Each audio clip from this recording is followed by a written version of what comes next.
هل ممكن إنسان واحد يقدر يملك العالم كله في إيده وفي نفس الوقت يكون أفقر واحد بالشعور بالأمان؟ إحنا مش جايين نتكلم عن مجرد مطرب مشهور، إحنا قدام لغز بشري حير العالم والمخابرات وأرعب المنظمات السرية، ده غير إنه هز عرش الصناعة الموسيقية، الشخص اللي مبيعات ألبومات وكسرت حاجز المليار نسخة، شخص لما بيظهر في الشارع حركة مرور في مدن كاملة بتقف بسببه، بس ورا الستار وورا الرقصات اللي كسرت قوانين الفيزياء كان في غرف مغلقة مليانة بالآلام، صفقات بالمليارات واتهامات بشعة اتصنعت في مطابخ الماسترز او النخبه عشان بس يدمروا الاسطوره اللي خرجت عن السيطره. النهارده هنمشي في رحله ممنوعه من العرض، من طفل بيتضرب بالحزام في غاري انديانا لحد ملك البوب اللي تمرد على المتنورين وفتح اسرارهم بالكامل ودفع الثمن غالي. هل مايكل جاكسون مات فعلا بجرعه زياده ولا تم تصفيته لانه عرف اكتر من اللازم وقرر يقلب الطاوله لحسابه؟ ولا السؤال اللي محير العالم كله، هل هو لسه عايش وبيتفرج علينا من بعيد ولا فعلا توفى زي ما بيقولوا؟ فجهز نفسك بقى علشان انت داخل اخطر ملف في تاريخ الفن، لان هتلاقي اسرار كتير وتفاصيل هتغير منظورك 180 درجة.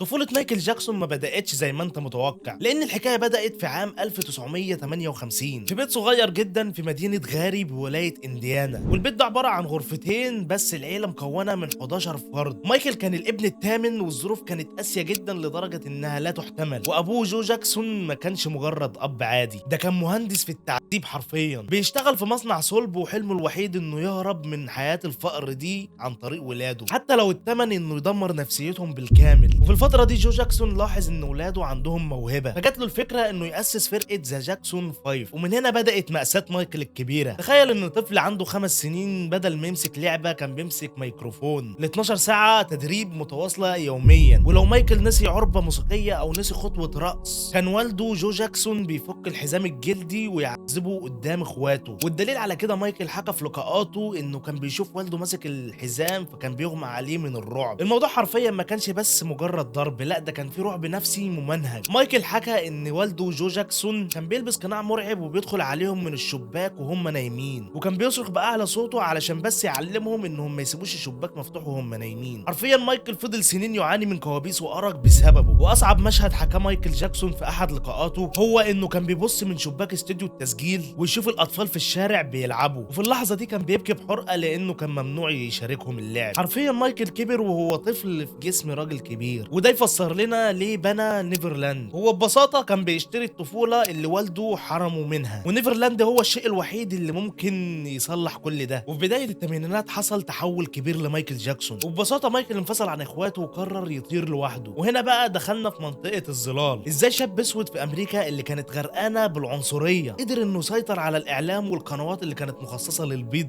فقط بدون عنصريه، يعني زي MTV وغيرها كتير. نظريات المؤامره بتقول ان مايكل في اللحظه دي خضع لعمليه برمجه اسمها مونارك بروجرامينج، وهي نوع من التحكم في العقول من قبل المتنورين. في كليباته القديمه كان في دايما رموز الفراشه، وهي باختصار الرمز السري للمشروع ده. المنظمه كانت عايزه تصنع منه ايقونه يتحكم في مشاعر الاجيال، وفي البوم سليرر بدات الرموز دي تظهر بوضوح. كليب سليرر ده ما كانش مجرد رقصه، ده كان عباره عن طقس عبور انيتيشن رايت، بالتفصيل استخدام المقابر للتحول من انسان لمستذئب، والرموز اللي كانت ماليه الكادر كلها بتوحي ان مايكل بيمضي عقد الدم مع القوه الخفيه للوصول للمجد. وفي سنه 1984 حصلت حادثه احتراق شعره، والموضوع ده حصل في اعلان بيبسي. وفي عالم المؤامره دي كان تحذير شديد لما بدا مايكل يظهر بوادر التمرد، والحادثه دي دخلته في دوامه العمليات التجميليه والمسكنات القويه. ومن هنا طبعا جسمه بدا يتحول لساحه تجارب، وبدا الوحش التقني والبيولوجي يتشكل. سنه 1985 بالتحديد مايكل عمل حركه انتحاريه، اشترى شركه ATV اللي بتملك حقوق اغاني فرقه البيتلز ب 47 مليون دولار امريكي. وساعتها ملك البوب بقى بيملك اصول الفن الابيض اللي بتدخل ملايين من غير ما يغني ولا حرف. وهنا المنظمات اللي بتدير البيزنس في امريكا حست بخطر وجودي، ازاي فنان زي ده يتحكم في حقوق النشر؟ والصدمه الاكبر مع المدير التنفيذي لسوني واسمه تومي موتالا. مايكل اكتشف ان موتالا بيحاول يوقعه في ديون علشان يسحب منه الكتالوج، ومايكل ساعتها ما سكتش على الكلام الكلام ده، وفي نفس الوقت طلع ووصفه بالشيطان والعنصري. ده غير ان قال شركات التسجيل بتستغل الفنانين وتومي موتالا هو رئيس العصابه. في اللحظه دي مايكل كسر كود الصمت وبدا يتكلم عن التحكم في العقول والاجندات الخفيه، وهنا المنظمه اخذت قرارها الاخير، وان مايكل جاكسون ما بقاش اداه، لا ده بقى خطر ولازم يتم تصفيته.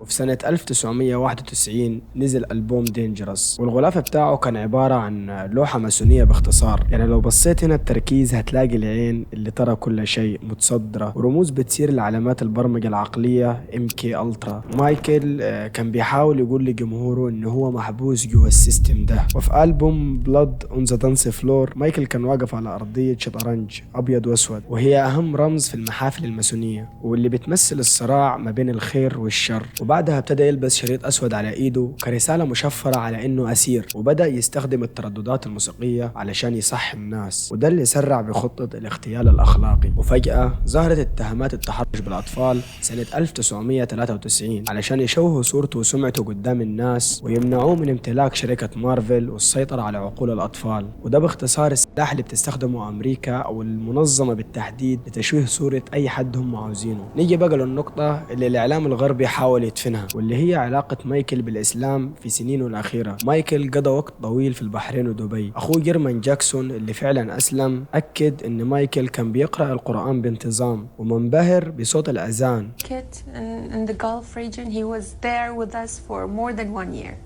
He loved it because he told me it was different, and he loved the call of prayer, and he just loved the call of prayer. Yeah, Adhan. and he loved the peacefulness. It's peaceful. في أغنية مسربة لي اسمها Give Thanks to Allah، ودي كانت الصدمة الحقيقية للمنظمة. تخيل ملك البوب والشخصية الأكثر تأثيرا يعلن إسلامه. ده معناه إن ملايين من الناس المتعلقة به ممكن يمشوا وراه ويأسلموا. ونظرية المؤامرة بتقول إن مايكل كان ناوي فعلا إنه يعلن إسلامه رسميا، والموضوع ده كان هيبقى في لندن خلال جولة This is it. وبالنسبة للمتنورين ده كان كابوس فعلا. إسلام مايكل ده ما كانش مجرد تغيير دين وخلاص، ده كان خروج كامل عن النظام العالمي الجديد. وفي تقارير بتقول ان تصفية مايكل بدأ تسريعها فورا بعد ما عرفوا انه بيتبرع لجمعيات خيرية اسلامية في السر. وفي يوم 25 يونيو من سنة 2009 ده ما كانش مجرد يوم عادي، لا ده كان يوم العملية.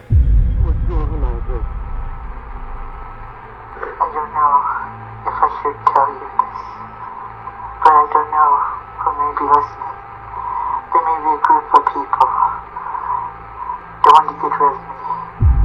They don't want me here anymore. I don't understand. What do you mean? Talk to me. I can't talk about it over the phone. I don't know what's going to happen, but I just feel in my soul, only God knows, they could keep me. They could stab me. They could frame me and say I overdosed you with drugs. They can do a lot of things. Who could do these?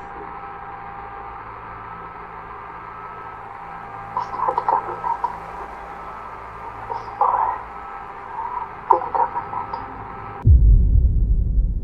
التسجيل اللي انتوا سمعتوه ده دلوقتي دي كانت اخر مكالمة لمايكل قبل وفاته بساعات بس. فبعد ما وصل الليلة دي للقصر بتاعه كان بيواجه صعوبة في النوم، فالدكتور كونراد موري واللي هو طبيب مايكل الخاص اداله مخدر، ولكن مش اي مخدر، ده اداله جرعة مفرطة من البروبوفول. وبعد ما حقنه بالجرعة دي استنى 47 دقيقة قبل ما يطلب الاسعاف، وطبعا المدة دي مع الجرعة دي كفيلة تنهي حياته بدري.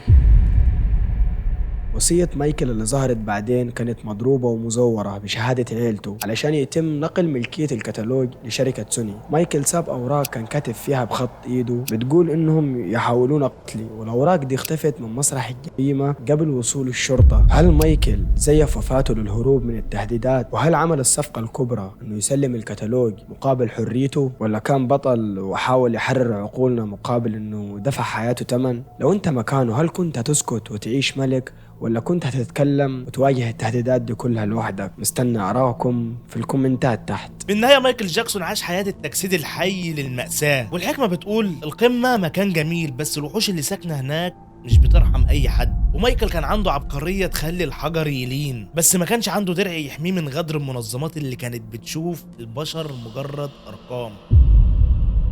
ولو وصلت للحظة دي من الفيديو فاعرف ان انت شخص عزيز جدا على قلبي. انزل اشترك، خلينا نوصل لل1000 مشترك. وبس هنا كان معكم يوسف جومينج، وشكرا لكريم على الاستضافة الجميلة دي في القناة، وان شاء الله الايام الجاية هتشوفوا فيديوهات كثيرة من دي. ولسه هنفتح ملفات مشاهير تانيين ماتوا في ظروف مريبة وغامضة. اشوفكم الفيديو الجاي على خير ان شاء الله. في امان الله.